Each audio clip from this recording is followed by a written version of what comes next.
BRS के कारगुजार सदर के तारक रामाराव ने कहा कि अगरचे कांग्रेस पार्टी ने कहा था कि वो इंदिरम्मा राज्यम लाएगी, लोगों के इंदिरम्मा राज्यम से मुतालिक भूल कर वोट दिया। उन्होंने कहा कि इंदिरम्मा राज्यम का मतलब इमरजेंसी राज्यम है। उन्होंने करीमनगर में पार्टी कारकुनों के इजलास से खिताब किया। उन्होंने कहा कि रियासत इस वक्त हंगामी हालत में है और अगर आप सोशल मीडिया पर कुछ पोस्ट करते हैं तो पुलिस आपको बुलाएगी। उन्होंने दावा किया कि पुलिस ने उन चोरों को छोड़ दिया है और बीआरएस का पीछा करना सीख लिया है।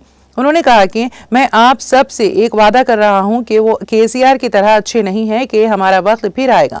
हमारा वक्त फिर आएगा कि वो उन लोगों के नाम लिखेंगे जिन्होंने उन्हें हरासा किया है और इख्तिदार में आने के बाद वो उनमें से हर एक के साथ जो करना चाहेंगे वो करेंगे।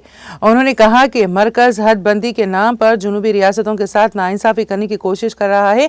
कहा जा रहा है कि आबादी के तनासब की बुनियाद पर हल्के बंदियों की दोबारा तकसीम की जाएगी। इसका मतलब है कि ज्यादा आबादी वाली रियासतों में एमपी सीटों की तादाद बढ़ाई जाएगी और कम आबादी वाली रियासतों में कम की जाएगी। केटिया ने कहा कि हमने मरकज के रुझान को रोकने का फैसला किया है।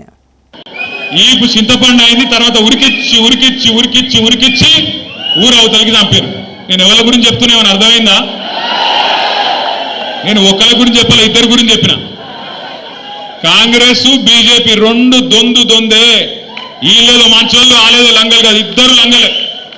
మోడీ గారు ఏం చెప్పిన 2014